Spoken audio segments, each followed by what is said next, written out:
Querido irmão, graça e paz. O audiolivro de hoje é Expulsarão Demônios. O que você precisa saber acerca de demônios, os seus inimigos invisíveis, de Derek Prince. Curta, se inscreva e compartilhe o canal para que mais vidas possam ser abençoadas. E vamos à leitura. Continuação da segunda parte. 7. Desafiado no meu próprio púlpito. Os membros da minha congregação eram bons pentecostais e eu gostava deles, tal como os pentecostais são ensinados para o fazer. Por vezes, eles testemunhavam acerca da paz e da alegria que desfrutavam enquanto cristãos.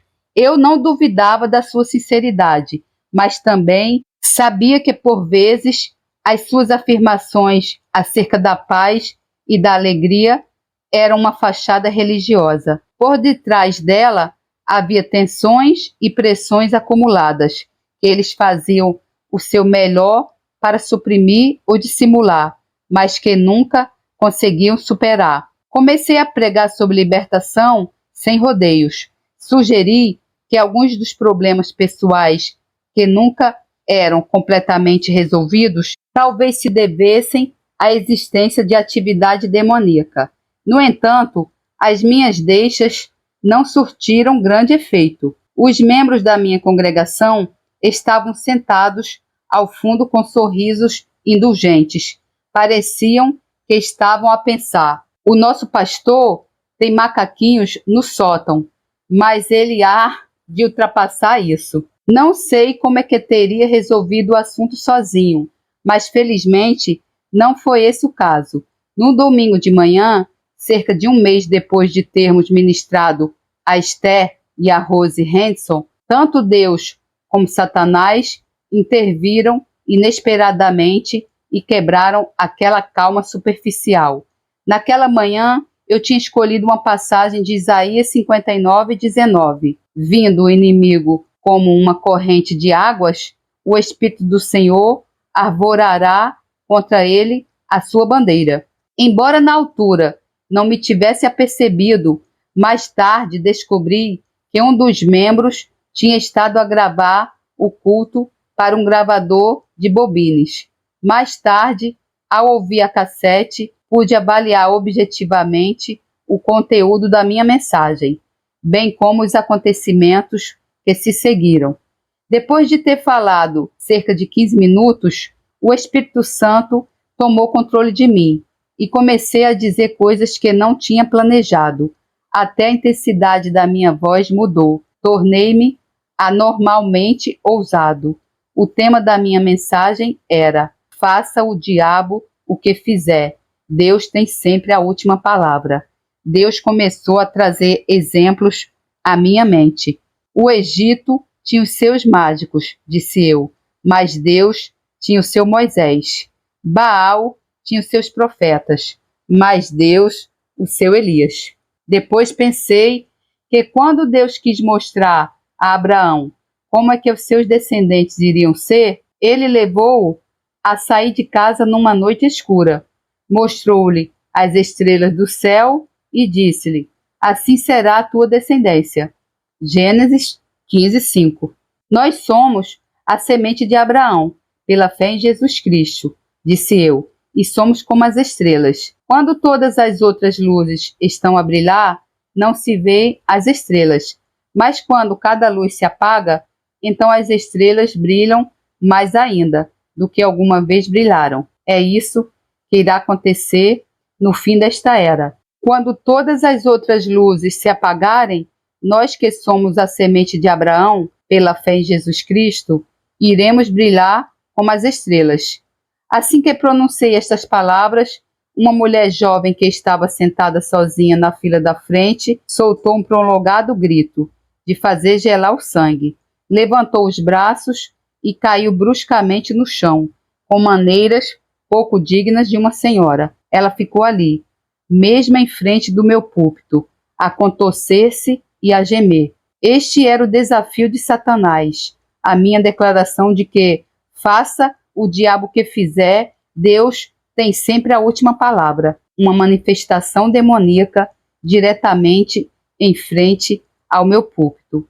Eu tinha de provar o que estava a pregar, ou então parar de pregar aquela mensagem.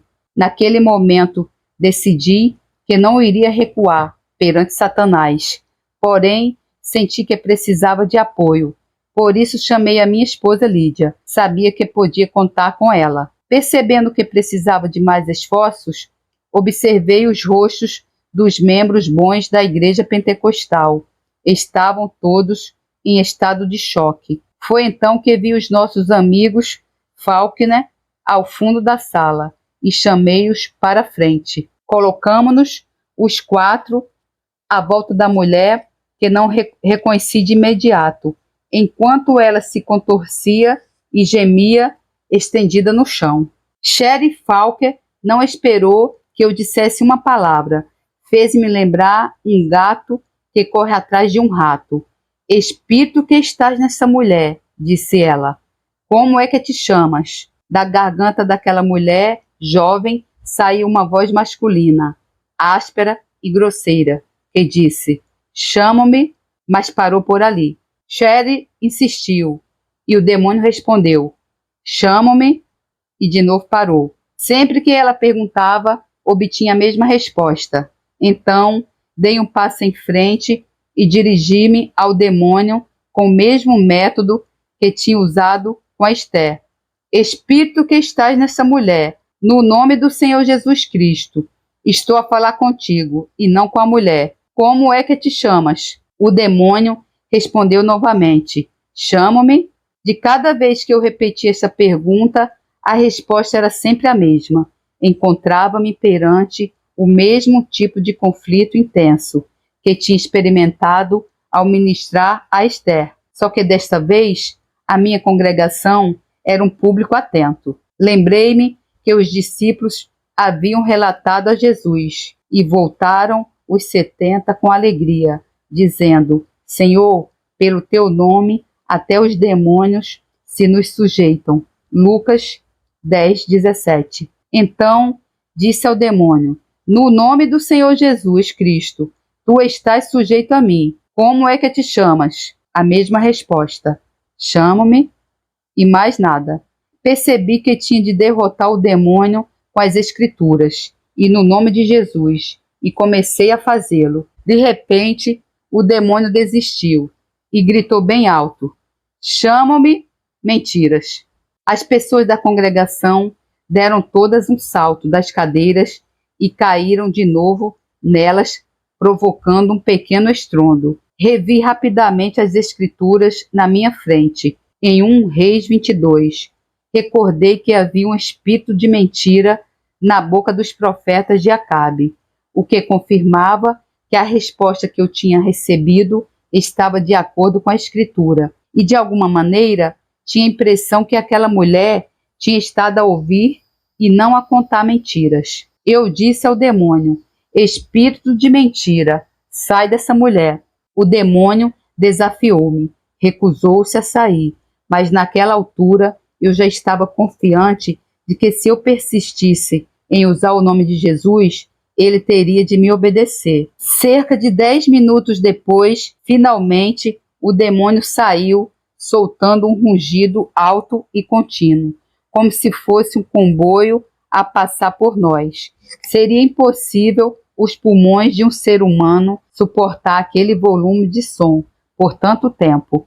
Quando o demônio saiu, a língua da mulher projetou-se para fora, mostrando uma cor azulada, agitando-se, movendo-se, como uma cobra. Depois, quando o rugido cessou, ela caiu no chão semelhante a um saco vazio. Permanecendo de pé frente à igreja, agradeci em silêncio ao Senhor pela minha experiência anterior com demônios na privacidade da minha casa. E ainda, era evidente que um demônio tinha saído daquela mulher jovem, mas a opressão que eu sentia dentro de mim alertava-me que ainda havia outros com os quais tínhamos de lidar. Se não tivesse tido este alerta, poderia facilmente ter dito: louvai ao Senhor, a nossa irmã foi liberta, e ter ficado por ali. No entanto, Mais cedo ou mais tarde, a sua conduta teria revelado que ela ainda não estava completamente liberta,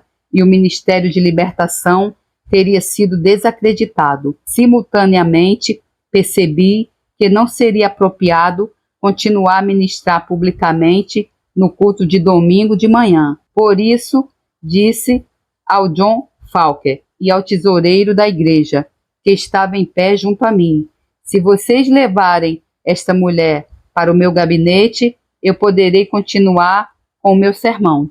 Eles e a Lídia levaram-na para o meu gabinete, enquanto regressei ao púlpito. Reparei que estava a pregar para vários pares de olhos esbugalhados e bocas abertas. A manifestação daquela manhã tinha-os convencido da existência dos demônios, com muito mais eficácia do que qualquer sermão. Passado algum tempo, ouvi uns ruídos que vinham do lado do meu gabinete. Então vi a cabeça da Lídia aparecer na esquina e com os lábios sussurrou: é melhor vires aqui depressa. Eu sabia que ela não entrava em pânico, por isso ainda disse às pessoas: vou acabar a minha pregação por aqui. Se quiserem, podem ficar na igreja e orar, ou ir para casa, como preferirem. Ao descer da plataforma, um dos membros da congregação, uma mulher de Deus que era mãe da pianista da igreja, veio ter comigo e perguntou: Senhor Prince, aquela era a nossa filha? Parei, surpreendido. Sharon, a nossa pianista, sentava-se sempre na fila da frente. Ela era uma pentecostal firme, salva e batizada no Espírito Santo, desde a sua infância. O seu pai era pastor pentecostal, o seu marido, estudante pentecostal da Bíblia, e o seu cunhado, ministro pentecostal. Ela era uma mulher jovem, sossegada, cujo ministério era tocar piano, em nada parecida com aquela mulher que estava estendida no chão. Eu não sabia como responder. Finalmente disse: penso que sim, não tinha mais ninguém naquela fila. Posso ir consigo ao gabinete? Perguntou a senhora. Com certeza, respondi-lhe. O pai e o marido da Sharon também se juntaram a nós e dirigimos-nos ao gabinete. Nunca tinha imaginado uma cena assim. O John Falker e o tesoureiro agarravam nos braços da Sharon, mas de cada vez que ela conseguia libertar uma das mãos, arrancava as suas roupas. Pensei para comigo: são nestas situações que os pregadores entram em apuros. Em voz alta, disse ao marido e aos pais da Sharon: se quiserem levá-la a um psiquiatra, eu não me ofendo. Não irei fazer mais nada, a menos que me assegurem que querem que eu continue a tratar deste caso. Gostaríamos que continuasse, responderam os três. John Faulkner pediu licença para sair, seguido do tesoureiro, uma vez que o marido e o pai da Sharon passaram a segurar nela. Ao ficar debaixo da autoridade deles, as manifestações reduziram. Então, a mãe puxou-me para o lado e disse-me que andava a tentar conseguir um encontro para eu aconselhar a Sharon e o marido. Esta mãe, uma enfermeira experiente, usou uma linguagem discreta e profissional para descrever o que se estava a passar entre o jovem casal. Naquela década, os cristãos não usavam o termo sexo oral, mas compreendi que era isso que ela pretendia transmitir. Lembrei-me das estranhas contorções da língua da Sharon, quando o espírito de mentira saiu dela. Será que era uma manifestação da atividade do demônio? À medida que ia falando com a família, outro fato veio à luz.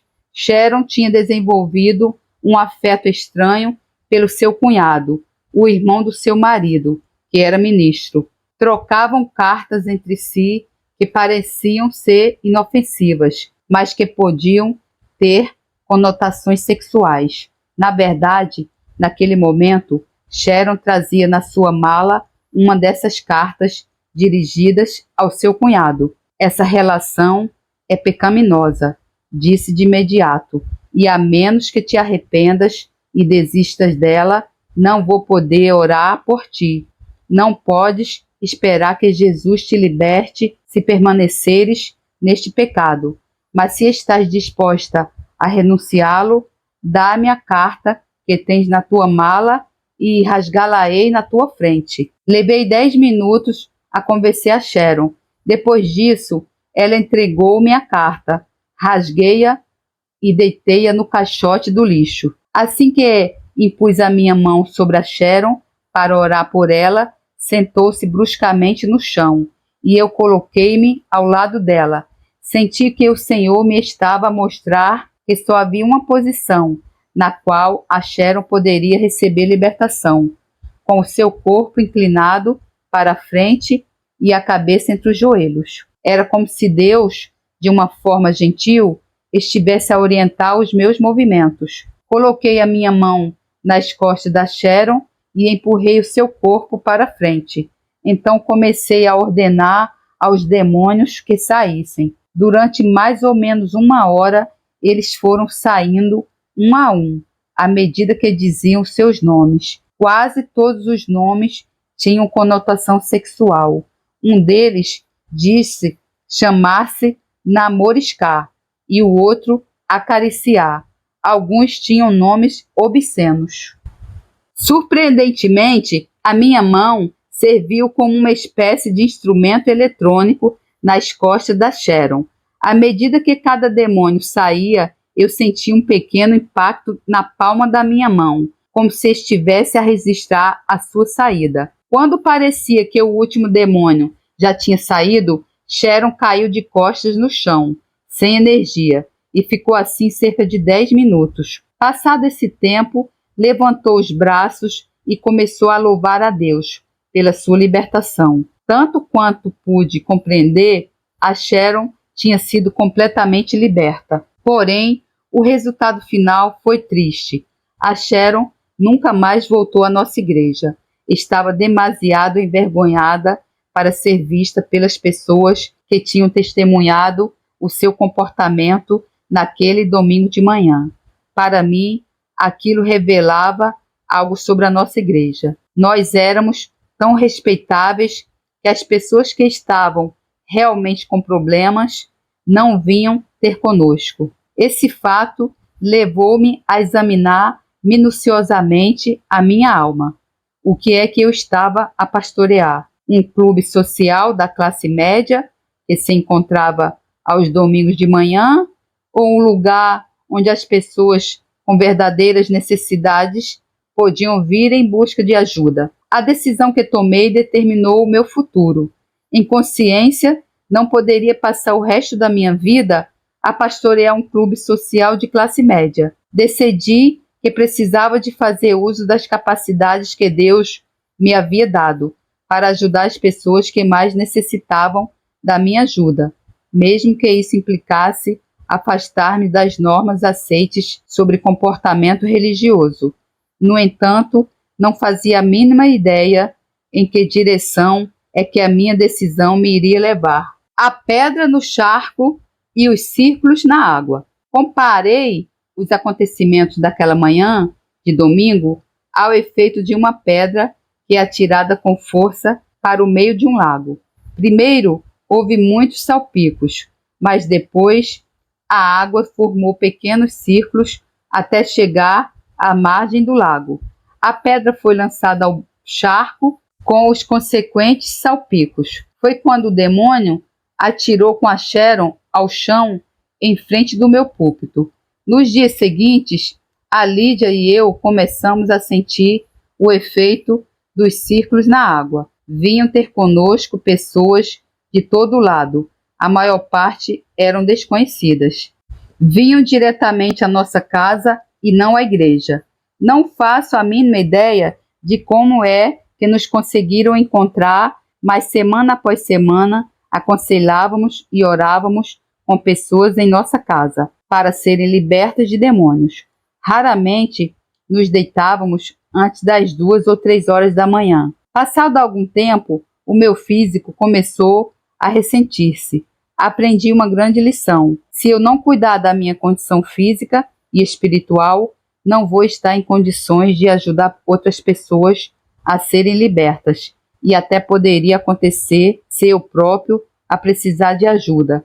Compreendi que uma pessoa que está física e espiritualmente extenuada fica mais vulnerável a ataques demoníacos. Também descobri que o que é essencial para uma libertação eficaz é seguir corretamente a instrução da Escritura. Irei providenciar essa instrução nos capítulos 21 e 22. Antes de orar com as pessoas, tinha de lhes dar uma base bíblica sólida em relação àquilo que eu estava a fazer. Assim, edifiquei neles a fé para tomarem posse daquilo que Jesus já lhes tinha providenciado através da sua morte sacrificial. Assim, através da nossa fé mútua, a vitória ficava assegurada.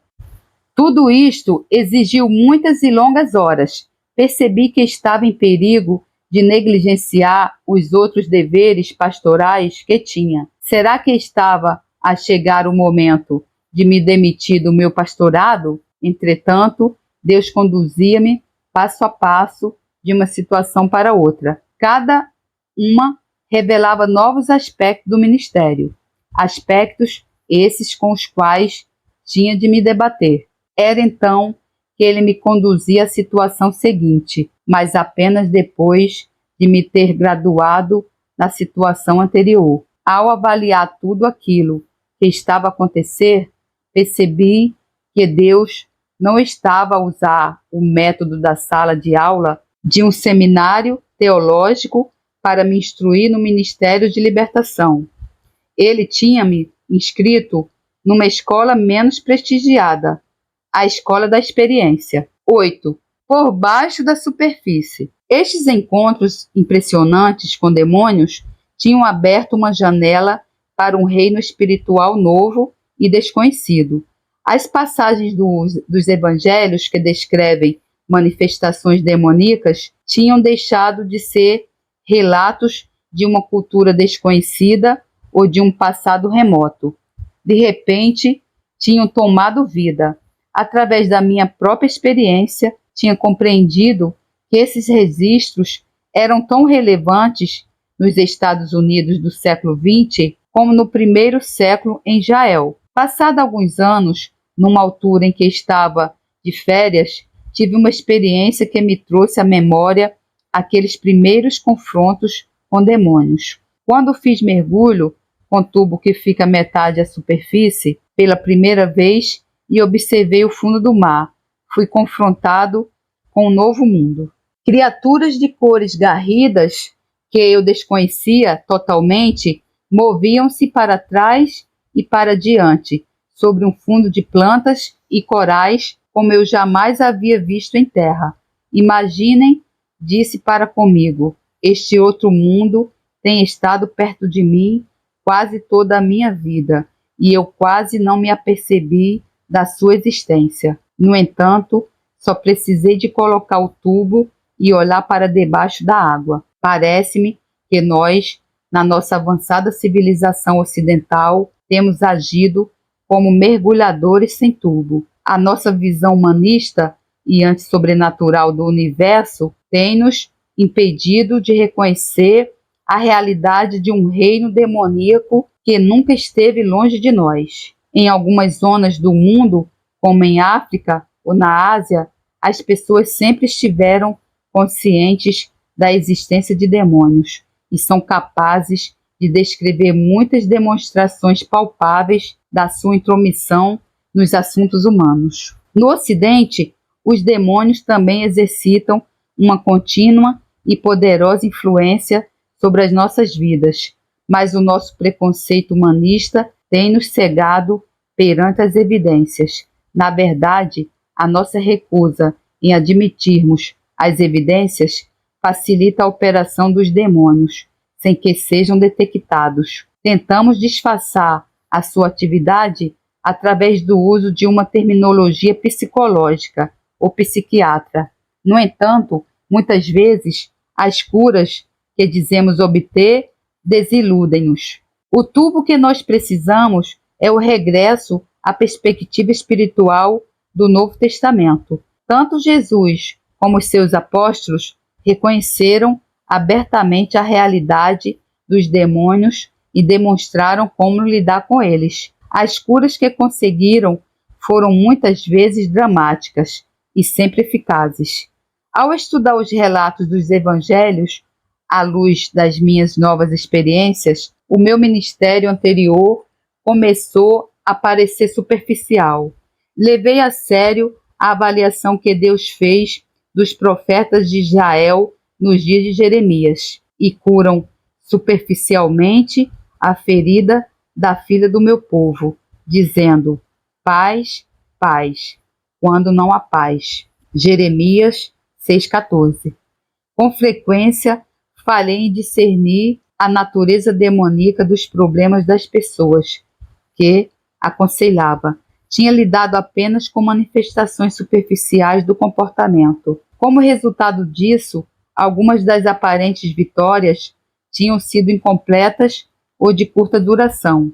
Eram demasiadas as vezes em que não havia um verdadeiro progresso espiritual. Tínhamos sido como Israel, no Monte Sinai, andando ao redor da mesma montanha variadíssimas vezes, em lugar de pormos os pés ao caminho em direção ao destino que Deus nos havia dado. O apóstolo Paulo disse acerca do seu ministério: pois eu assim corro, não como a coisa incerta, assim combato, não como batendo no ar. 1 Coríntios 9:26. Percebi que por vezes tinha sido um boxe pouco habilidoso, atacando com os punhos, sem, no entanto, ser capaz de acertar no corpo do meu adversário. A minha pregação e orações não tinham sido eficazes para fazer frente aos demônios que atormentavam e definhavam aqueles a quem eu ministrava. Mas agora isso tinha começado a mudar. Em poucas semanas, Deus transportou o meu ministério para uma nova dimensão. Como todos os dias, havia pessoas desesperadas que vinham ter comigo. Tentei seguir o padrão de Jesus e avaliar o meu progresso, contrastando-o com os relatos do Novo Testamento. Por exemplo, quando Jesus lidou com demônios, eles rogaram-lhe que não fizesse certas coisas, como não os mandar para o abismo. Lucas 8,31. Mas não há qualquer registro que diga que eles alguma vez o tenham desafiado ou se tenham recusado a obedecer-lhe. Contrariamente, nos meus primeiros encontros, alguns dos demônios tinham me desafiado abertamente por alguns momentos. No caso da Esther, creio que eles pretendiam atemorizar-me, para que eu não prosseguisse com o meu ataque contra eles. Reconhecia que a minha autoridade sobre eles provinha de Jesus, mas não estava manifestamente ao mesmo nível que a dele. Contudo, aprendi que quando citava as Escrituras com persistência, declarando a sua vitória e invocando o seu nome, os demônios rendiam-se. Houve uma questão teológica, em particular, que surgiu das minhas experiências com a Esther, a Rose e a Sharon. Até que ponto será sensato ou correto dialogar com demônios? O padrão mais evidente do ministério de Jesus está registrado em Lucas 8, 27 e 33. E quando desceu para a terra, saiu-lhe ao encontro, vindo da cidade, um homem que desde muito tempo estava possesso de demônios, e não andava vestido, nem habitava em qualquer casa, mas nos sepulcros. E quando viu a Jesus, prostou-se diante dele, exclamando e dizendo, com grande voz: que tenho eu contigo, Jesus, Filho do Deus Altíssimo? Peço-te que não me atormentes, porque tinha ordenado ao espírito imundo que saísse daquele homem, pois já havia muito tempo que o arrebatava, e guardavam-no preso, com grilhões e cadeias, mas quebrando as prisões, era impelido pelo demônio para os desertos. E perguntou-lhe Jesus, dizendo: qual é o teu nome? E ele disse: Legião, porque tinham entrado nele muitos demônios, e rogavam-lhe que os não mandasse para o abismo. E andava ali pastando no monte uma vara de muitos porcos, e rogaram-lhe que lhes concedesse entrar neles, e concedeu-lhe. E tendo saído os demônios do homem, entraram nos porcos, e a manada precipitou-se de um despenhadeiro no lago, e afogou-se. O relato de Lucas clarifica alguns aspectos. Jesus começou por ordenar ao demônio que saísse do homem. Depois, o homem, ou o demônio no homem, não somente falou, como gritou para Jesus. Versículo 28. Então Jesus perguntou ao demônio: qual é o teu nome? Versículo 30. Ele respondeu: Legião. Normalmente, uma legião compreendia entre 4.200 e 6.000 soldados, o que clarifica que havia muitos demônios naquele homem. De seguida, os demônios rogaram-lhe que não os mandasse para o abismo. Versículo 31. Provavelmente, havia muitos demônios diferentes a falar através do homem, e tinham muito para dizer. Segundo o que se percebe das Escrituras, Jesus não fez nenhuma tentativa para os impedir de falar. A dada altura, os demônios tentaram regatear. Se temos de sair, por favor, deixa-nos entrar nos porcos. E Jesus deu-lhes permissão. Vê versículo 32. Quando os demônios entraram nos porcos, estes que eram 2.000, vê Marcos 5,13, precipitaram-se para o lago e afogaram-se. Vê versículo 33. Não é espantoso que só um homem pudesse conter demônios suficientes capazes de precipitarem 2.000 porcos no lago, onde acabaram por morrer? Ao meditar sobre este relato, cheguei a duas conclusões. Primeira, é bíblico e por vezes necessário perguntar a um demônio: qual é o teu nome? Segunda, se os demônios responderem, é necessário lidar com as suas respostas, até eles serem forçados a reconhecer a autoridade de Cristo e saírem da sua vítima. Desde então aprendi que descobrir o nome de um demônio é um dado importante para o submeter. Podemos comparar este fato com o saber o nome de um cão, quando ele ameaça atacar. Chamar o cão pelo seu nome, num tom de voz autoritário, pode ser o primeiro passo para o dominar. Interroguei-me por que é que Jesus teria autorizado os demônios a entrar nos porcos. Talvez porque era uma alternativa que eles estavam dispostos a aceitar. Se eles tivessem sido forçados a sair do homem sem terem permissão para entrar noutras vítimas, poderiam ter se debatido de tal maneira que o homem não teria sobrevivido à pressão. É importante ter em mente que tudo que Jesus disse e fez foi direcionado para um fim prático: fazer com que os demônios saíssem do homem. Esta circunstância casual não pode justificar a conversa com demônios com qualquer outro fim. Em particular, compreendi que é de todo errado e extremamente perigoso procurar qualquer tipo de revelação particular da parte de demônios. Deus deu-nos o seu Espírito Santo, que é o nosso professor e revelador em tudo suficiente. O Espírito Santo é o Espírito de verdade, enquanto que Satanás é o pai da mentira. Procurar revelação em qualquer fonte satânica significa, pois, desonrar o Espírito Santo e expor-nos ao engano.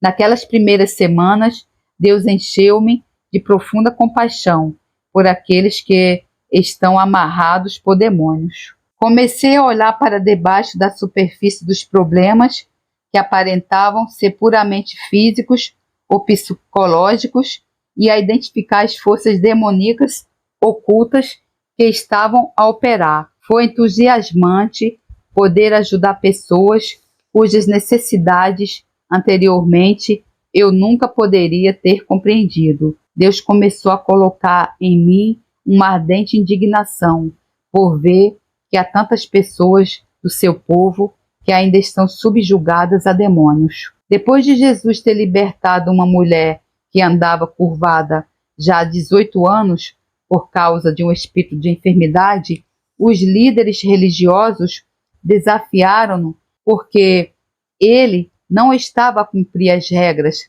para guardar o sábado. Jesus, indignado, respondeu: e não convinha soltar desta prisão no dia de sábado esta filha de Abraão, a qual há 18 anos Satanás tinha presa? Lucas 13,16. Amém, Senhor. Respondo-lhe: convinha que ela fosse liberta, e da mesma forma convém que aconteça com outros milhares do teu povo, que estão sujeitos e atormentados por demônios. 9. Lições de um ministério em expansão. Enquanto a Lídia e eu andávamos ocupados a ministrar as pessoas na nossa própria casa, a nossa congregação também andava ocupada a discutir o que tinha acontecido a Sharon, a nossa pianista. Algumas das pessoas rejubilavam com a vitória que tinha sido ganha. Outras estavam amedrontadas e confusas. Tendo em conta essa situação, anunciei que iria ministrar ensino sobre aquele assunto de uma forma continuada no nosso estudo bíblico a meio da semana. Cerca de 100 de pessoas vieram assistir. Encaminhei-os objetivamente através das referências a demônios no Novo Testamento, ensinando como reconhecer e lidar com eles. Mas quando me preparava para encerrar o estudo bíblico com uma oração pastoral normal, as pessoas começaram a protestar. Não pode parar por aqui, disseram. Nós precisamos de ajuda. Quantas pessoas é que necessitam de ajuda? Perguntei eu. Ponham as mãos no ar. Quando as pessoas levantaram as mãos, verifiquei que eram cerca de 1/2. Apercebi-me que estava perante um momento delicado e decisivo. Lembrei-me das minhas lutas internas ao ministrar uma pessoa de cada vez. Como é que poderia ser capaz de lidar com 50? Naquele momento, recebi como que um flash de inspiração. Recordei-me de algumas ocasiões em que tinha pregado uma mensagem de salvação e em que 10 ou 20 pessoas tinham vindo à frente em demonstração de arrependimento. Nunca me passara pela cabeça que era da minha responsabilidade salvá-las. Ao orientá-las numa oração, cada uma delas teve contato pessoal com o único que as poderia salvar, Jesus Cristo, Salvador. Ao longo dos anos, tinha visto centenas de pessoas a receberem a salvação através deste processo simples. Então pensei, o mesmo Cristo, que é o único Salvador, é também o único libertador. Somente Jesus poderá pôr fim ao poder da sujeição demoníaca na vida das pessoas e libertá-las. Logo, devo ser capaz de lhes apresentar o libertador da mesma maneira. Pedi àquelas que tinham erguido as mãos para virem à frente e aos outros que permanecessem nos seus lugares em oração. Expliquei àqueles que queriam ser libertos que precisavam de estabelecer contato direto e pessoal com Cristo e transmiti, em traços gerais, 4 condições simples, mas que teriam de reunir. 1. Estarem certos de terem arrependido, ou seja, de terem afastado de qualquer forma de pecado. 2. Focarem-se apenas em Jesus. Somente Ele é o libertador. 3. Basearem o seu apelo exclusivamente no que Jesus fizera por eles através da sua morte na cruz, e não em quaisquer boas obras que tivessem praticado. 4. Estarem certos de que, por um ato da sua vontade, tinham perdoado todas as pessoas que alguma vez os tivessem magoado ou enganado. Por último, relembrei-lhes a promessa pela qual eu próprio havia recebido libertação de um demônio de depressão. E todo aquele que invocar o nome do Senhor será salvo. Joel 2,32. Também citei as palavras de Jesus: em meu nome expulsarão demônios. Marcos 16,17. E acrescentei: No nome de Jesus, vocês têm autoridade para os expulsar de vós mesmos. Encaminhei-os numa oração simples, passo a passo, que abrangeu as condições que eles tinham de reunir e terminei com: e agora, Senhor Jesus, renuncio a qualquer espírito maligno que tenha ganho qualquer controle sobre mim e receba a tua promessa de libertação. No teu nome, Senhor Jesus. De seguida, orei uma oração coletiva por todos à medida que começaram a receber libertação. Os 15 minutos seguintes foram agitados. Gritos, soluços, tosse, contorções. Alguns caíam no chão, enquanto outros não mostravam quaisquer sinais exteriores de que alguma coisa estivesse a acontecer dentro deles. Quando tudo acalmou, perguntei quantos deles é que tinham sentido que receberam a libertação pela qual tinham orado. Cerca de 75% levantaram as mãos. Os restantes 25% precisavam ainda de ser ministrados individualmente. Deixei ir embora aqueles cujas necessidades tinham sido suprimidas, e a Lídia e eu fizemos o nosso melhor para ajudar os que tinham ficado. Na maioria dos casos, apenas permanecemos ao seu lado, encorajando-os a persistir na libertação por si próprios e a usar o nome de Jesus contra o seu inimigo. Também lhes demos escrituras apropriadas para citarem. Ficou claro que, em alguns casos, eles não tinham preenchido todas as condições que eu tinha mencionado. O obstáculo com que nos debatemos mais foi, acima de tudo, e como pudemos verificar, a incapacidade para perdoar aqueles que os tinham magoado ou enganado. Aprendi um princípio importante e vital a partir dessa experiência. A questão mais importante não era se eu tinha a autoridade necessária, mas se as pessoas que buscavam libertação tinham reunido as condições de Deus para receber. A promessa de Jesus para com os seus discípulos nunca mudou. Eis que vos dou poder para pisar serpentes e escorpiões, e toda a força do inimigo, e nada vos fará dano algum. Lucas 10:19. O fator que varia em cada situação é a resposta daqueles a quem ministramos. Quando as pessoas reúnem os requisitos bíblicos, há libertação. No entanto, a libertação completa pode não ser imediata, mas progressiva à medida que as pessoas começam a compreender as diferentes áreas das suas vidas que têm sido afetadas por influência demoníaca. Frequentemente, paira ao fundo uma sombra ameaçadora de uma maldição de gerações ou de uma maldição de fontes ocultas. Trato deste assunto no meu livro Bênção ou Maldição. A escolha é sua.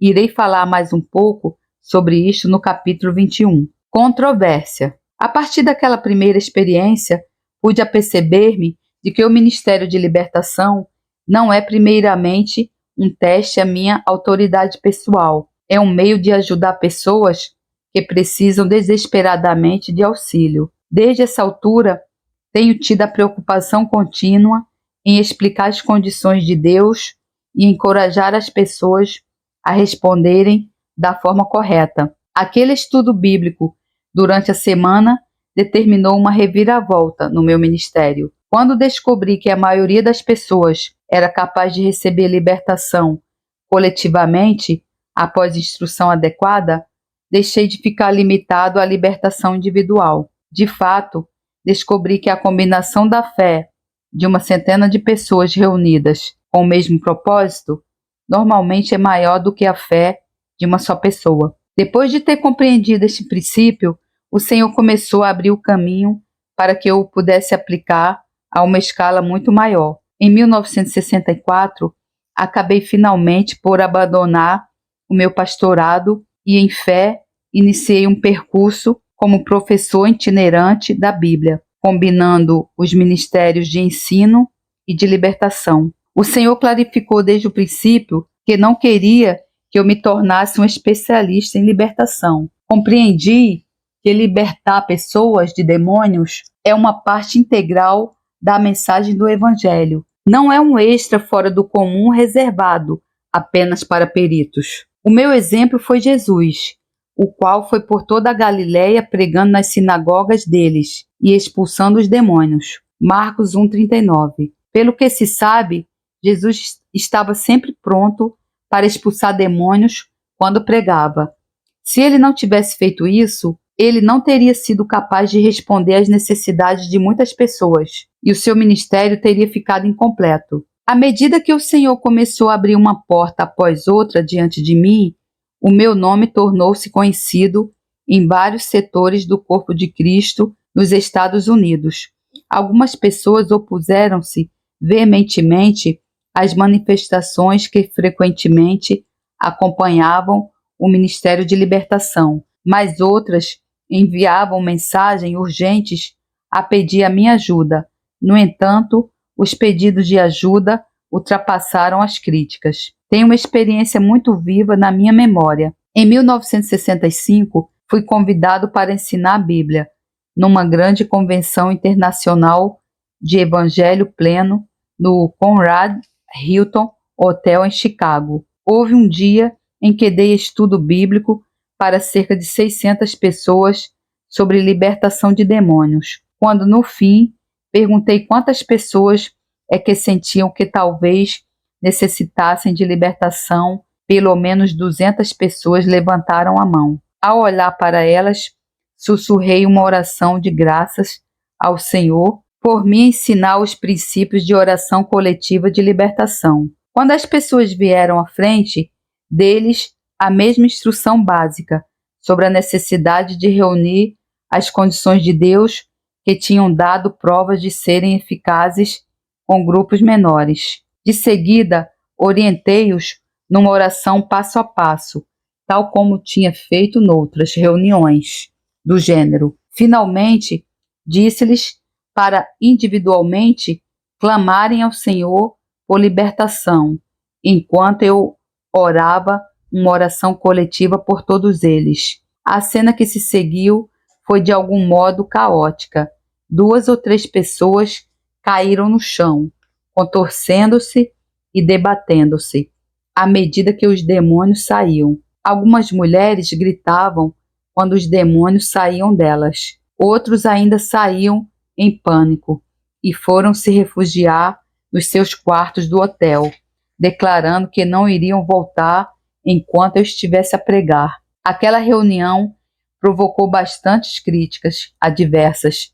No entanto, nos anos que se seguiram, encontrei pessoas por todos os Estados Unidos que me diziam: fui liberto naquele culto no Conrad Hilton Hotel em 1965. Algumas pessoas opuseram-se ao meu ministério de libertação, baseando-se no fato de que eu não o fazia tão eficazmente como Jesus. Citavam Mateus 8,16. E chegada a tarde, trouxeram-lhe muitos endemoniados, e ele com a sua palavra expulsou deles os espíritos e curou todos os que estavam enfermos. Insinuavam que quando Jesus ministrou, não tinha havido barulho ou distúrbios turbulentos.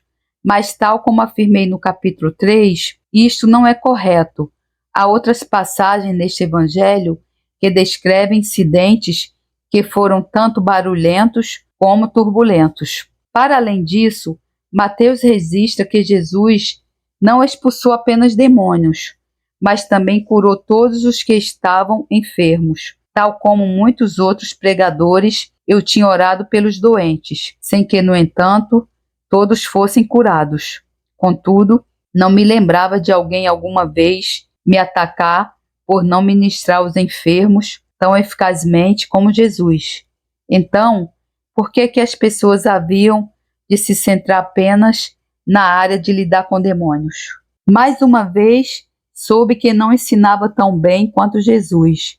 Porém, nunca ninguém me tinha criticado por esse fato ou sugerido que essa fosse uma razão para eu deixar de ensinar.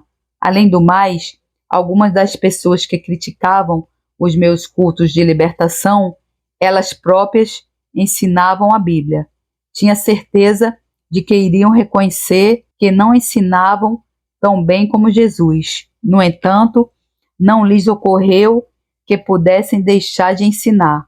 Então, mais uma vez questionei por que é que toda aquela crítica se concentrava sobre o ministério de libertação. Sugiro duas razões principais. Primeira, porque Satanás guarda os segredos do seu reino demoníaco de uma forma ciumenta.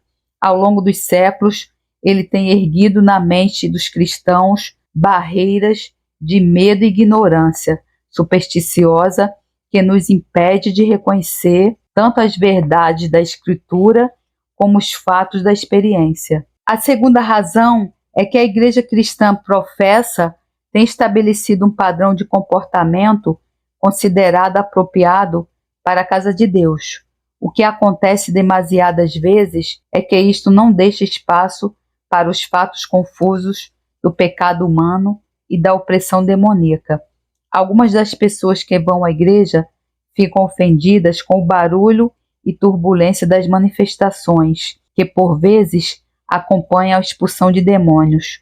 Põe acima de tudo a dignidade à frente da libertação. Centrei-me novamente no ministério de Jesus e encontrei vários exemplos nos quais um demônio ou demônios gritaram e bradaram contra ele, interromperam a sua pregação, obrigavam as pessoas a contorcer-se ao saírem delas, deixando-as aparentemente mortas. Faziam com que uma pessoa rebolasse pelo chão a espumar da boca e precipitaram uma vara de 2.000 porcos para dentro de um lago.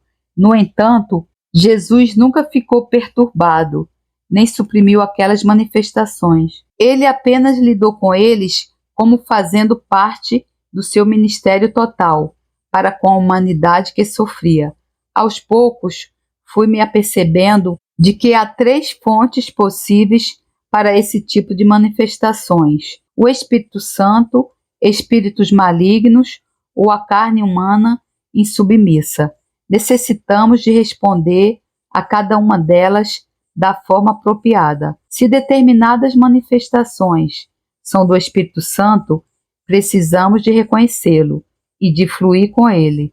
Se elas provêm de um espírito maligno, precisamos de tomar uma posição contra ele e expulsá-lo. Se são consequência da carne humana insubmissa, necessitamos de exercitar a disciplina, mantendo assim a carne sob controle. A solução bíblica, contudo, não é exercitar um controle tão rigoroso em cada culto que não possam ser permitidas tais manifestações. Isso seria ir muito para além do padrão estabelecido por Jesus. Significaria ainda não dar conta do fato de que no ministério de Jesus era a unção do Espírito Santo que forçava os demônios a se manifestarem. Uma unção assim, nos nossos dias, irá produzir efeitos semelhantes. Se os demônios nunca se manifestarem, não haverá oportunidade de os expulsar. Eles permanecem debaixo da superfície na vida das pessoas, livres para continuarem as suas atividades prejudiciais e destrutivas. Se tiverem escolha, não há dúvida de que os demônios preferem ser controlados do que expulsos. Ao mesmo tempo, reconheço que por vezes fui lento ao tentar identificar a fonte de certas manifestações. Tolerei demonstrações carnais, atribuindo-as a uma causa espiritual, sem lidar com elas da forma apropriada. Penso que me tenho tornado mais sensível a estas questões ao longo dos anos. Mas nem todas as críticas que recebi foram hostis. Alguns dos meus amigos disseram-me: Derek, não há problema em expulsar demônios, mas não tens de fazê-lo em público, onde irá perturbar as pessoas. Pareceu-me ser um comentário razoável, mas senti que antes de alterar os meus métodos, devia estudar ainda mais o ministério de Jesus e verificar se normalmente ele lidava com os demônios em privado. Para minha surpresa, descobri nos evangelhos que não havia nada que Jesus fizesse mais regular e consistentemente em público do que expulsar demônios. Não encontrei nenhum exemplo em que ele tivesse chamado uma pessoa em privado com aquele objetivo. Este aspecto do seu ministério entusiasmou mais a atenção das pessoas do que qualquer outra vertente. Aparentemente, ele não estava preocupado se aqueles que precisavam de libertação iriam ficar intimidados pelo embaraço. Decidi então que não iria tentar melhorar os métodos de Jesus. Outras lições que aprendi: ter descoberto uma nova consequência da cruz. A libertação causou o efeito mais profundo e duradouro na minha vida. Descobri por experiência própria que a nossa autoridade sobre os demônios provém somente da vitória que Jesus ganhou por nós através do seu sangue derramado, da sua morte e da sua ressurreição vitoriosa. A principal arma de Satanás contra toda a raça humana é a culpa. Por isso é que ele é o acusador de nossos irmãos. Apocalipse 12:10. Ele lembra continuamente a Deus de que somos todos culpados de transgredir a lei justa de Deus. Desta forma, ele argumenta que nós não temos direito à misericórdia de Deus, mas que estamos justamente sujeitos ao julgamento de Deus. Porém, Jesus, através da sua morte expiatória por nós, riscou o escrito de dívida legal que havia contra nós e despojou os principados e as potestades satânicas. Colossenses 2:14-15. Ao retirar-lhes a sua principal arma contra nós, a culpa. Como resultado, agora somos justificados e temos paz com Deus. Romanos 5:1. Ser justificado significa ser feito justo com a justiça de Cristo, a qual não tem qualquer pecado, nada pelo qual pudéssemos ser culpados. Efetivamente, cada um de nós foi julgado no tribunal do céu, e o veredito foi lido: inocente. É nesta base, e somente nela, que temos o direito de exercer a autoridade que Jesus nos deu sobre demônios. Através de vários encontros que tive com demônios, aprendi que eles não se impressionam com terminologia religiosa, fazem troça dos rótulos denominacionais ou do status eclesiásticos. Mas quando usamos o nome de Jesus e ousadamente proclamamos as palavras da Escritura que declaram a sua vitória ganha na cruz e a justiça que não se pode questionar, a qual recebemos dele pela fé, a sua arrogância e depravação desfazem-se. Eles começam a agir como as criaturas desprezíveis que na verdade o são, e testemunhamos o cumprimento de Apocalipse 12:11. E eles o venceram pelo sangue do Cordeiro e pela palavra do seu testemunho, e não amaram as suas vidas até a morte. Vi em diversas ocasiões um demônio manifestar medo no corpo trêmulo da sua vítima. Essa é a razão pela qual Tiago disse que tu crês que há um só Deus. Fazes bem. Também os demônios o creem e estremecem. Tiago 2:19.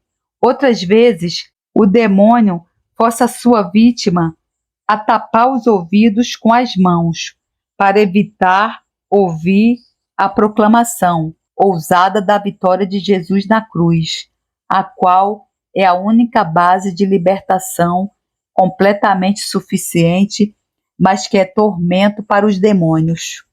No início deste ministério, Deus impressionou-me com a outra verdade, a importância do arrependimento.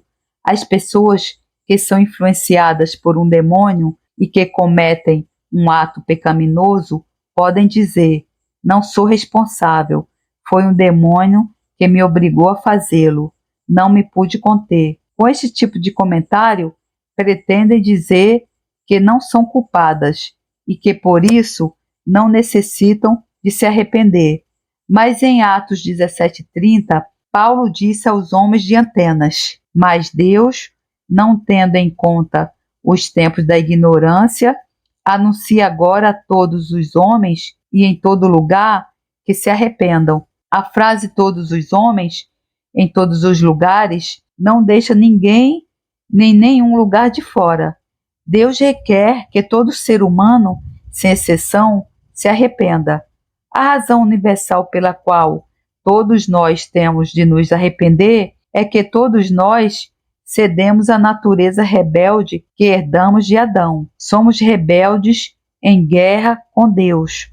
Não podemos fazer a paz com Ele sem renunciarmos primeiro à nossa rebelião, ou seja, até que nos arrependamos. Essa é a verdadeira natureza do arrependimento: renunciar à nossa rebelião. Isto não é, na sua essência, uma emoção, é um ato de vontade. Mas, para além da nossa responsabilidade universal pela rebelião, cada um de nós juntou-lhe os nossos atos pecaminosos individuais e a nossa vontade própria.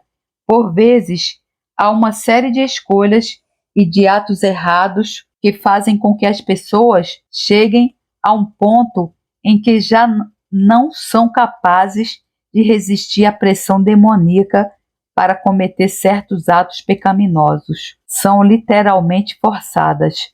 Mesmo assim, são responsáveis por todas as coisas erradas que as levaram a um estado de impotência face ao mal.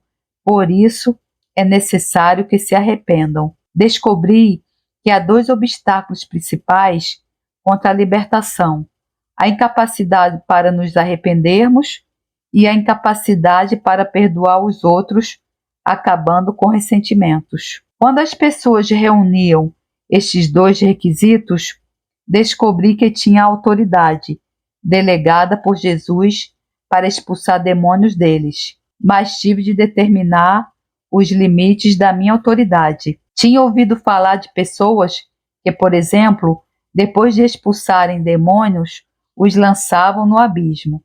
Será que isto tinha fundamento nas Escrituras? Não encontrei nenhum acontecimento no Novo Testamento em que Jesus lançasse demônios ao abismo. Ao lidar com o gadareno, ver Mateus 8, 28, 32, Jesus ascendeu ao pedido dos demônios e permitiu que eles entrassem na vara de porcos. Mas ele não foi para além disso. Antes disso, os demônios haviam perguntado a Jesus: vieste aqui atormentar-nos antes do tempo?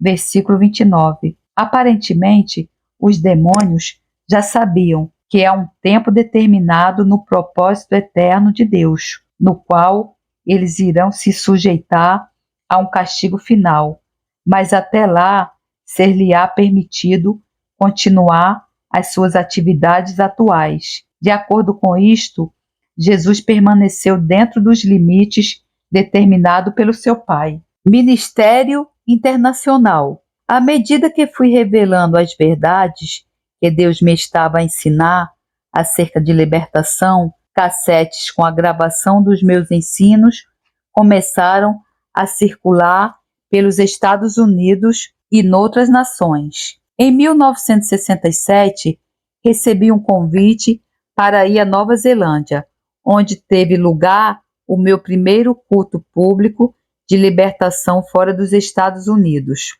Em visitas posteriores à Nova Zelândia, encontrei cristãos que ainda falavam sobre aquele culto e até mesmo alguns que receberam libertação naquela altura. Desde então, já dirigi cultos públicos de libertação em mais de 20 países. Um dos mais memoráveis aconteceu em 1984, numa área remota e rural no noroeste da Zâmbia, na África Central. Cerca de 7.000 homens e mulheres africanos reuniram-se para uma convenção de ensino, na qual eu era o orador principal. O auditório era um grande anfiteatro ao ar livre, mais ou menos do tamanho de um estádio de futebol americano, com uma inclinação suave em direção à plataforma dos oradores. Os arbustos tinham sido arrancados, mas as árvores ficaram para proporcionar alguma sombra. Parecia uma catedral ao ar livre, com o sol a lançar os seus raios por entre os ramos das árvores. Todas as pessoas se sentaram no chão, homens e mulheres, mais velhos e mais jovens, mães com bebês e crianças. Enchiam o recinto completamente. Pediram-me para ensinar durante 5 dias. Encarei isso como uma ótima oportunidade para orientar as pessoas passo a passo através do plano da redenção de Deus, da escravidão do pecado e de Satanás, para a liberdade da glória dos filhos de Deus. Romanos 8:21. A minha primeira mensagem foi sobre o sacrifício totalmente suficiente que vai de encontro às necessidades de todas as idades e raças, a cruz. Quando chamei aqueles que precisavam de se arrepender, houve muitos que responderam e receberam a salvação. Depois ensinei-os como passar da maldição à bênção. Expliquei que na cruz Jesus Cristo nos resgatou da maldição da lei, fazendo-se maldição por nós, porque está escrito: maldito todo aquele que for pendurado no madeiro, para que a bênção de Abraão chegasse aos gentios por Jesus Cristo, e para que pela fé nós recebamos a promessa do Espírito. Gálatas 3:13 e 14. Então, encaminhei aqueles africanos que são muito conscientes da realidade das maldições e temem-nas grandemente, numa oração de libertação, na qual quase todos participaram. Falarei mais acerca deste assunto no capítulo 21. No final da minha mensagem, houve um homem bem vestido que se dirigiu a mim, atirou-se para o chão e rebolou na terra junto aos meus pés. Obrigado, obrigado, obrigado, disse ele. Não houve um dia na minha vida em que eu não sentisse dor. Hoje, pela primeira vez, estou livre de toda dor. No terceiro dia, ensinei-lhes como reconhecerem a atividade de demônios e a serem libertos deles. No final, guiei-os numa oração conjunta de libertação. A cena que se seguiu foi, no mínimo, dramática. Os africanos daquela área, entusiastas da caça, tinham sido ensinados por feiticeiros que, para serem bem-sucedidos, tinham de se abrir ao espírito do animal que pretendiam caçar, como, por exemplo, um leão, um elefante ou um javali. Infelizmente, muitas vezes as suas esposas eram tomadas por espíritos semelhantes. Quando oramos a oração coletiva de libertação, estes espíritos de animais começaram a manifestar-se. Houve uma cacofonia, conjunto de sons desagradáveis, na selva. Perto da frente, um homem com o espírito de leão tentou atacar-me, mas outro homem fê-lo tropeçar e ele caiu no chão sem me alcançar. Muitas outras pessoas, tanto homens como mulheres, forçavam o chão com o nariz como se fossem javalis. Algumas mulheres deslizavam pelo chão os seus ventres como cobras. Um homem rebolou como um barrote pela encosta acima até a entrada. Lembrei-me da palavra pandemônio, que descreve uma situação em que muitos demônios estão reunidos. É notável que não tenha havido violência. O nome de Jesus estava continuamente nos lábios dos obreiros que eram assistentes. Cerca de 1 hora depois, a turbulência desapareceu. A paz sobrenatural que se seguiu levou-me a crer que a maioria das pessoas tinha sido liberta. No 4º dia da conferência, o meu tema foi o batismo no Espírito Santo e como recebê-lo. Depois de orientar as pessoas numa oração, vários milhares começaram a falar em línguas simultaneamente. Foi espantoso.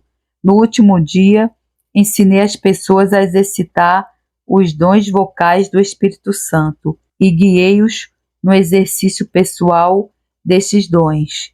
O resultado foi a confirmação das palavras de Paulo em 1 Coríntios 14:31. Porque todos podereis profetizar uns depois dos outros, para que todos aprendam e todos sejam consolados. A conferência na Zâmbia foi, em muito sentido, o culminar daquilo que Deus me tinha vindo a ensinar. A libertação não é um fim em si, mas uma fase vital, sem a qual alguns cristãos nunca alcançarão a plenitude daquilo que Jesus tem para eles. Desde aquele tempo, na Zâmbia, já organizei conferências de ensino semelhantes em várias outras nações, incluindo a Rússia, o Cazaquistão, a Turquia e a Polônia. Em cada um desses lugares, ensinei as pessoas a reconhecerem e a expulsarem demônios.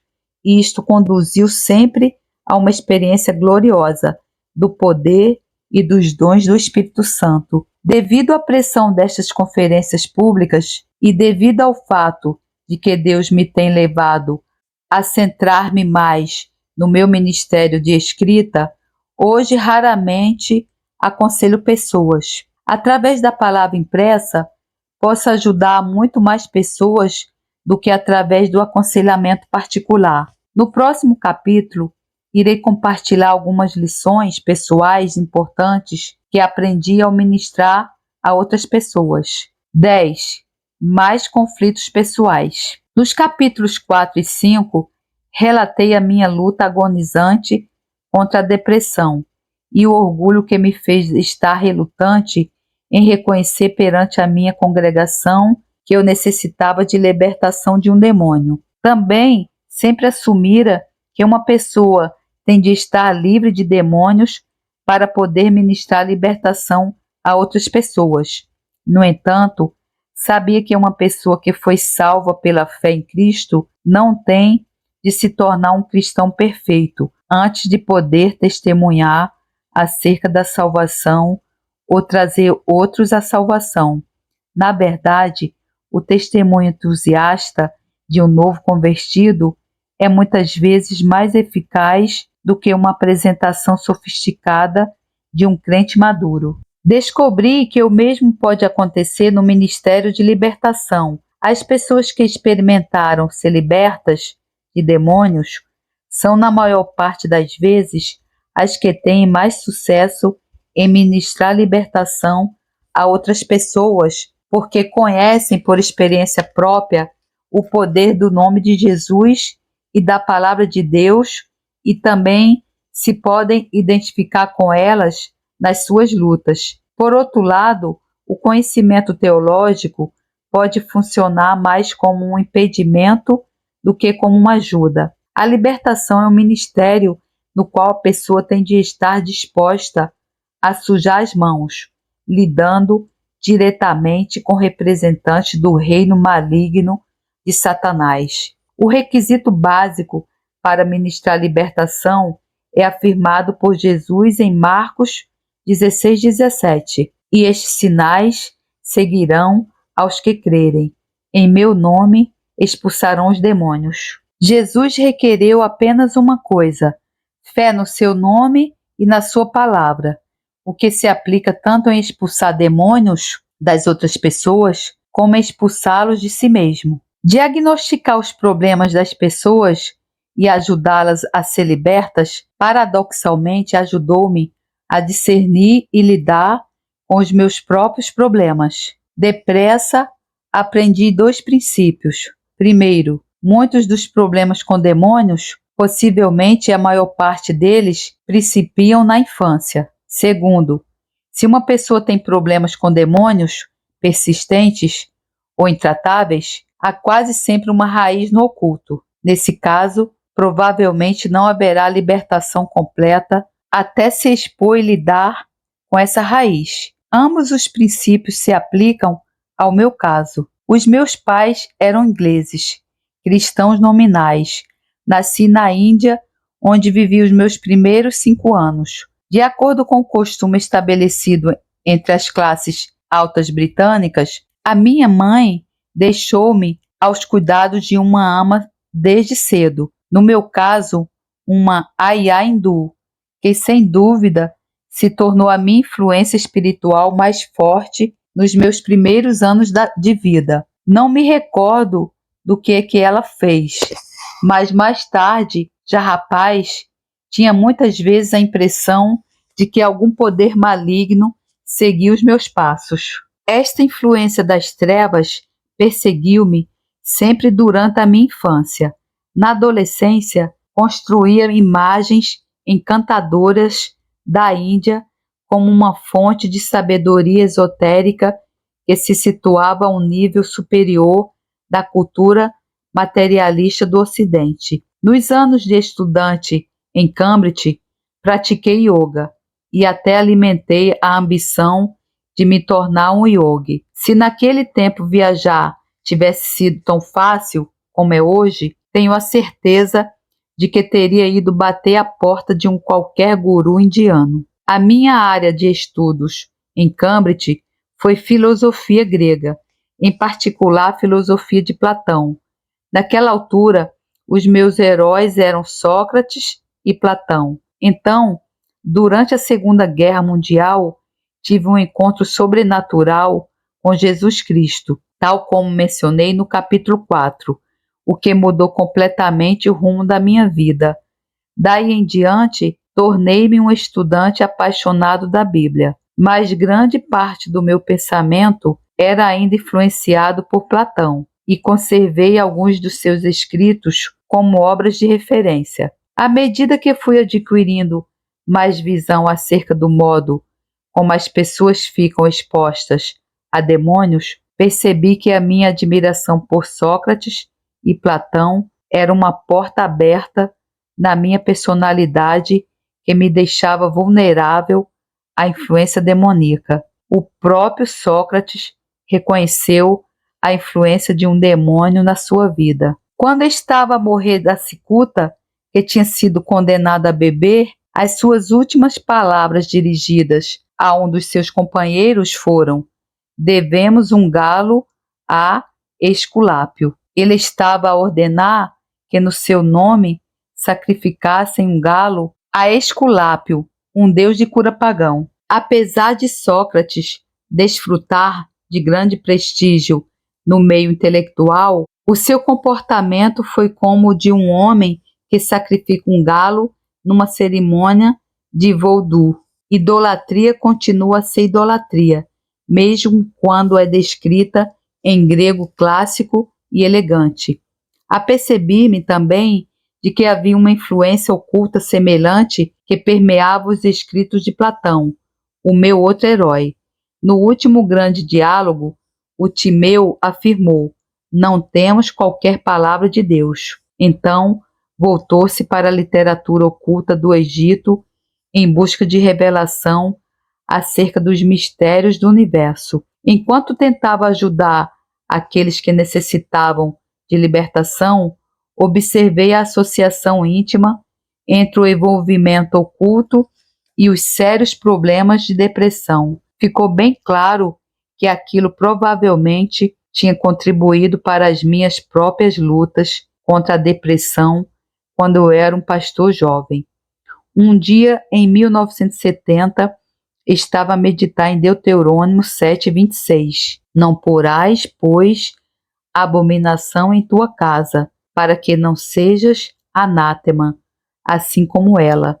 De todo a detestarás, e de todo a abominarás, porque anátema é. Então, tomei uma decisão que creio ter tido um peso importante no rumo que a minha vida e o meu ministério vieram a seguir. Decidi não conservar na minha posse qualquer coisa menos digna de Jesus Cristo ou que abrisse uma porta para a influência demoníaca. Desfiz-me de uma série de objetos que tinha herdado da minha família: 4 dragões antigos imperiais chineses muito bem bordados, e uma quantidade de antiguidades chinesas que continham o emblema do dragão.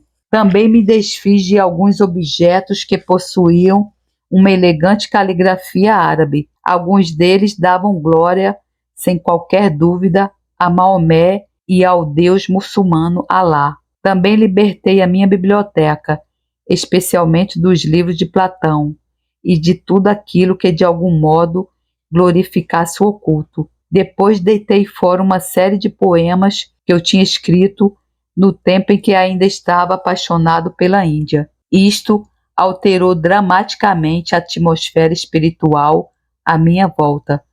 Foi como sair da penumbra para a plena luz do dia. Preocupo-me verdadeiramente com os cristãos que levam tempo a reconhecer o ódio intenso de Deus por qualquer forma de ocultismo. Tolerar qualquer tipo de influência oculta contínua nas nossas vidas expõe-nos a forças que ameaçam o nosso próprio bem-estar espiritual. Recordo-me de quando a série de televisão Enfeitiçado trouxe o oculto para dentro das nossas casas de um modo que parecia engraçado e inofensivo. Ao reconhecer o seu caráter sedutor, avisei outros cristãos do perigo de permitir que tais influências entrassem nas suas mentes e espíritos.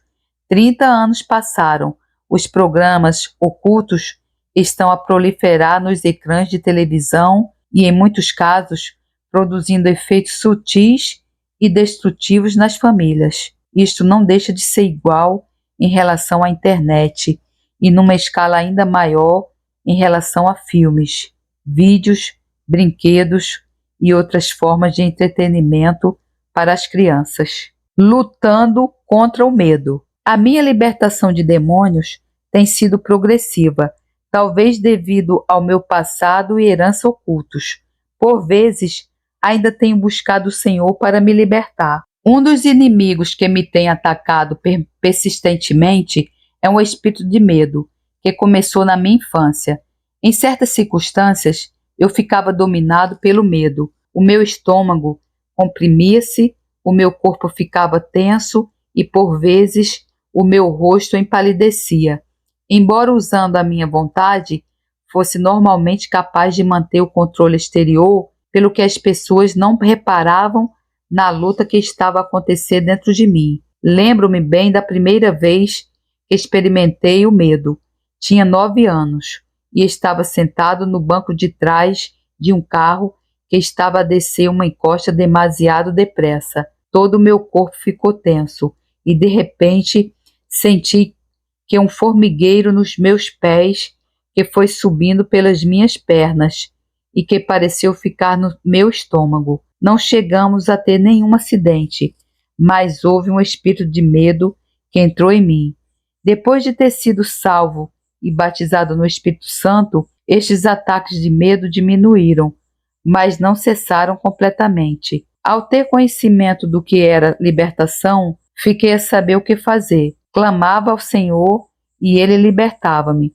No entanto, por algum motivo, não fui imediatamente bem-sucedido ao tentar manter a libertação. Em momentos de fraqueza física ou emocional, quando as minhas defesas espirituais estavam fracas, o espírito de medo vinha inesperadamente sobre mim. Assim que reconhecia a sua presença, clamava novamente e recebia libertação. Ao princípio, não conseguia compreender por que é que eu tinha de manter esta luta contínua, mas então verifiquei através das Escrituras que muitos dos servos mais fortes de Deus passaram por uma batalha contínua contra o medo. Pensei em Davi, o grande e valoroso homem, capitão dos exércitos de Israel.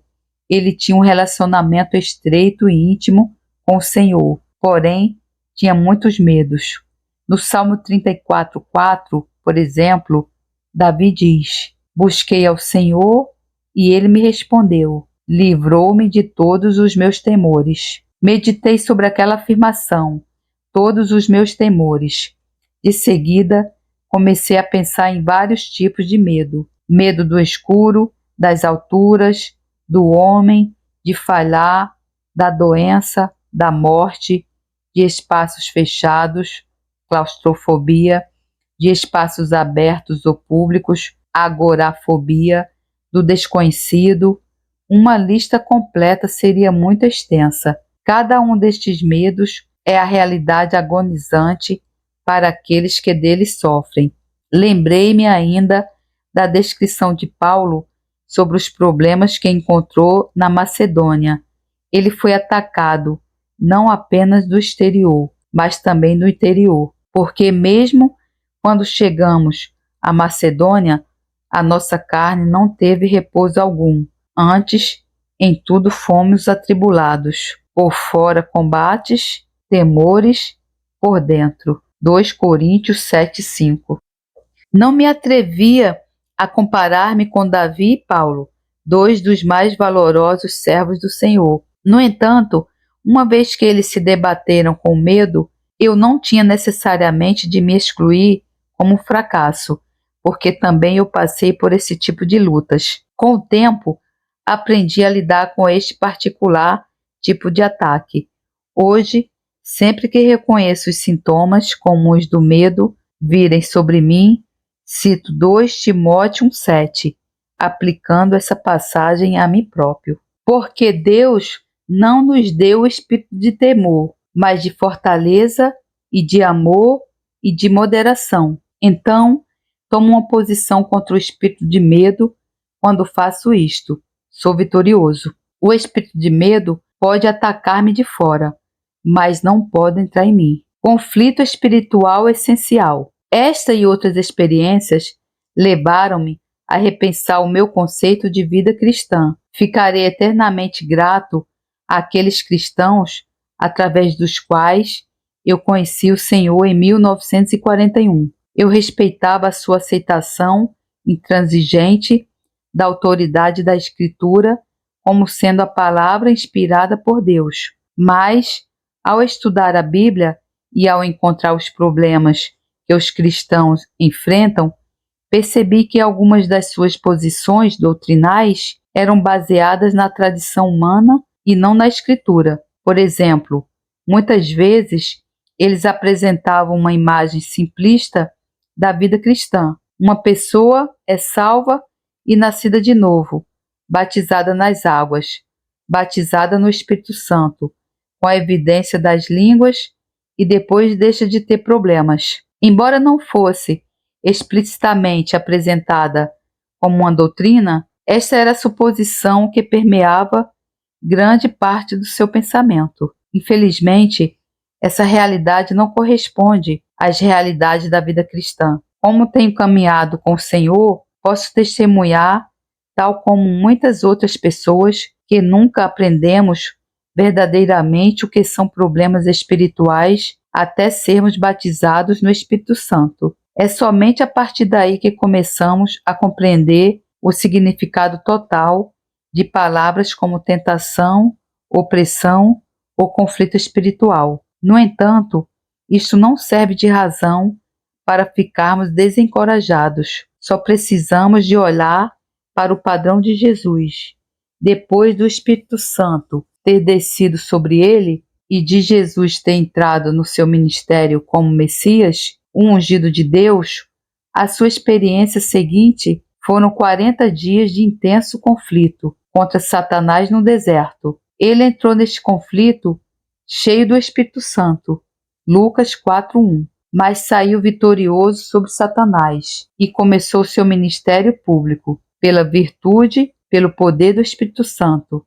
Versículo 14. A plenitude do poder do Espírito Santo não foi libertada nem mesmo em Jesus, senão quando ele encontrou e derrotou Satanás no encontro direto face a face. O padrão estabelecido por Jesus é aquele que cada um de nós tem de seguir. Deus liberta o poder do Espírito Santo através de nós, na medida em que somos vitoriosos no nosso conflito espiritual com Satanás. Jesus levou 40 dias para obter a sua vitória, mas quando a obteve, ela foi total. Nós temos de seguir o mesmo padrão embora as nossas vitórias nunca estejam ao mesmo nível que as dele. Não podemos passar por cima do conflito com Satanás se queremos ver o poder do Espírito Santo ser liberto nas nossas vidas. Um conflito espiritual deste gênero não é uma evidência de insucesso,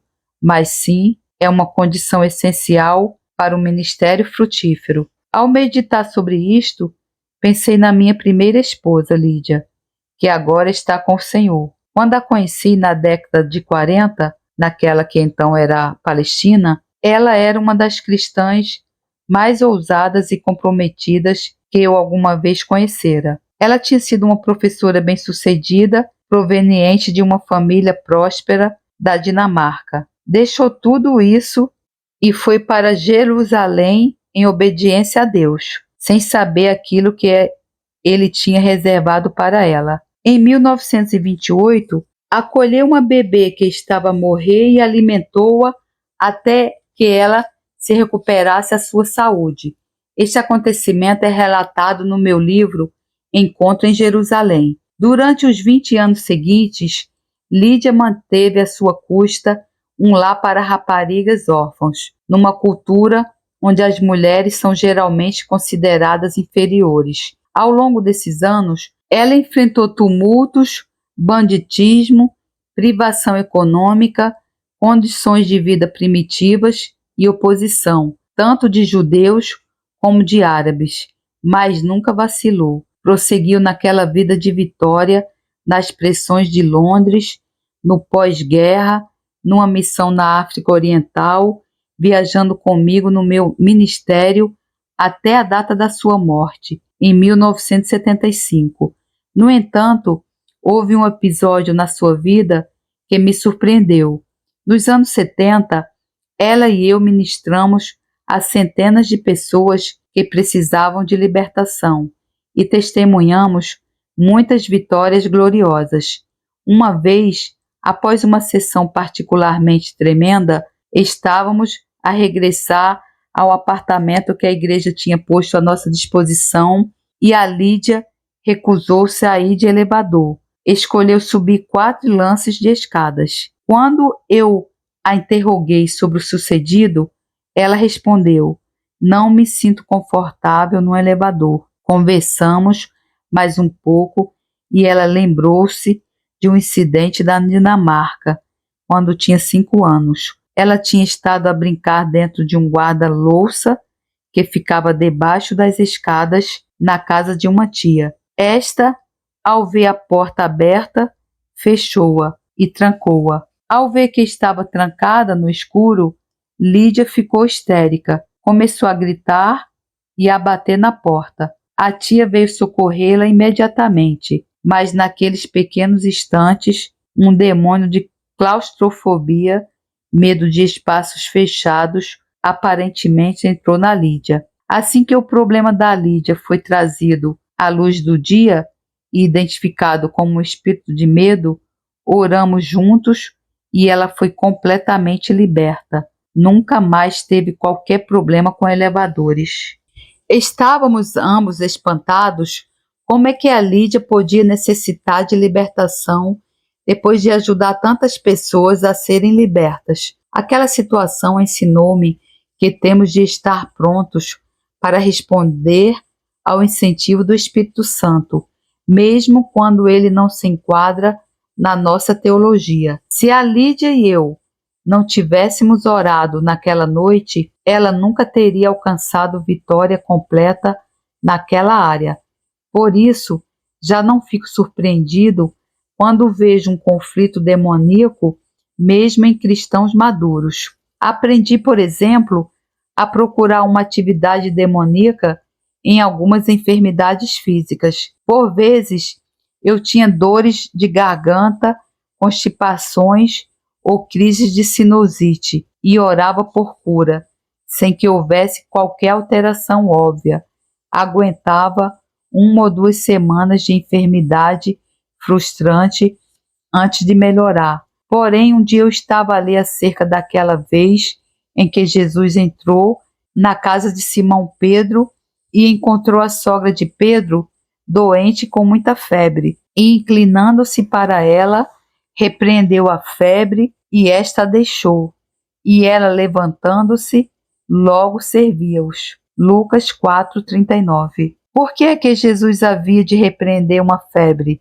Ele viu naquela febre mais do que uma mera condição física. Quando voltei a debater-me contra uma constipação febril, decidi seguir o exemplo de Jesus. Tomei uma atitude contra a febre como quem toma contra um demônio e recebi uma poderosa libertação. Em vez de melhorar dentro de 1 ou 2 semanas, melhorei em 24 horas. Agora, quando experimento qualquer gênero de dor ou doença, considero a possibilidade de haver um demônio por trás dessa situação. E se esse diagnóstico for correto, normalmente a libertação total é rápida. Por outro lado, se o problema for causado por uma condição física natural, oro por cura e espero em Deus pela resposta. Também estou grato pela ajuda de médicos e medicamentos quando Deus guia por esse caminho. Seria absurdo sugerir que todas as doenças são causadas por demônios. Algumas são, outras não. Isso faz com que seja importante cultivar o discernimento para que possamos reconhecer quais as doenças que são consequências de demônios e quais as que não são. O autor de Hebreus dá-nos uma chave para desenvolver este tipo de discernimento, mas o mantimento sólido é para os perfeitos, os quais, em razão do costume, têm os sentidos exercitados para discernir tanto o bem como o mal. Hebreus 5,14. Há então 2 requisitos. Primeiro, precisamos de nos alimentar com alimento sólido, isto é, a plena revelação que Deus nos deu através de toda a Bíblia. É essencial um profundo conhecimento da Bíblia. Segundo, temos de praticar o discernimento. Isto não é algo que iremos adquirir apenas através do conhecimento da Bíblia ou da teoria. Também não se aplica apenas no conhecimento da atividade de demônios. Requer, sim, o exercício consistente dos nossos sentidos espirituais em cada situação que enfrentarmos. O momento da escolha de Deus. Em 1994, tive uma estranha e inesperada experiência. Estava com um grupo de intercessores cristãos esperando no Senhor. De repente, sem qualquer ato da minha vontade, levantei as mãos e o meu corpo produziu uma série de movimentos convulsivos. Por um momento, senti-me embaraçado, pensando no que é que as outras pessoas iriam imaginar. Então perguntei-me, o que é mais importante? Aquilo que as pessoas pensam ou aquilo que Deus quer fazer? Decidi ceder sem qualquer reserva àquilo que Deus estava a fazer. Na verdade, a maior parte do grupo também estava mais preocupada com Deus para reparar naquilo que me estava a acontecer. Os movimentos convulsivos duraram alguns minutos. Depois o meu corpo relaxou e ficou mole. Sabia que tinha recebido libertação de um espírito, e a palavra rigidez veio-me à memória.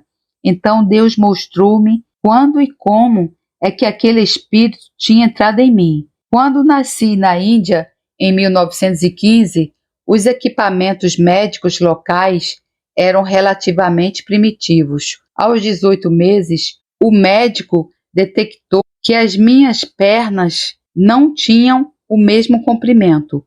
Colocou-me uma tala na perna durante alguns meses e deu instruções à minha mãe para manter-me deitado de barriga para cima. Como consequência disso, desenvolvi uma rigidez em certas partes do meu corpo e uma incapacidade para fazer certos movimentos físicos normais. Nos anos que seguiram, cerca de 80, experimentei uma série de bênçãos de Deus: salvação, batismo no Espírito Santo, cura milagrosa, o exercício de vários dons espirituais. No entanto, aquele espírito de rigidez só me deixou no momento em que Deus interveio soberanamente e o expôs e expulsou. Desde a minha libertação, tenho experimentado uma nova liberdade de movimentos. Tal como a Lídia, a minha segunda esposa Ruth, tem participado ativamente comigo em ajudar muitas pessoas a serem libertas de demônios, mas também a sua vida tem conhecido alguns conflitos demoníacos. Aprendemos que Deus, na sua soberania, põe a descoberto atividades demoníacas nas alturas que ele escolhe. Uma manhã, há aproximadamente 10 anos, estávamos sentados na cama a ler nossas Bíblias, como normalmente fazemos. Quando a Ruth começou a falar sobre algumas das influências às quais tinha sido exposta enquanto judia praticante, ela relatou quão poderosamente o seu pensamento tinha sido afetado pelo elemento humanista da cultura judaica. De repente ela disse: será que o humanismo pode ser um espírito? Quando a Ruth renunciou àquele espírito e ordenou-lhe que saísse dela, começou a tremer violentamente. De fato, se eu não a tivesse agarrado, ela teria caído da cama. Assim que o espírito foi expulso, a Ruth recuperou o controle sobre o seu corpo e começou a louvar e adorar a Deus. Aquilo que nos surpreendeu foi o fato de que algo que parecia ser tão abstrato e intelectual pudesse produzir uma reação física tão poderosa. Ao meditar sobre isto, apercebi-me de que as raízes do humanismo são oriundas da filosofia grega. Creio que é uma das principais forças satânicas que operam no mundo de hoje e que irá, por fim, abrir o caminho ao anticristo. A partir desta e de outras experiências no reino demoníaco, pude verificar que estamos numa guerra. Quanto mais batalhas vencermos, mais aprendemos a reconhecer as táticas de Satanás e assim a aproximarmos-nos mais da vitória plena que Jesus conquistou para nós na cruz. Posso resumir as lições que aprendi com as palavras de Paulo em Filipenses 3,12. Não que já tenha alcançado o que seja perfeito, mas prossigo para alcançar aquilo para o que fui também preso por Cristo Jesus. Glória a Deus, louvado seja o Senhor, que a graça do Senhor Jesus Cristo, o amor de Deus e a comunhão do Santo Espírito estejam com vocês. Amém. Deus lhe abençoe.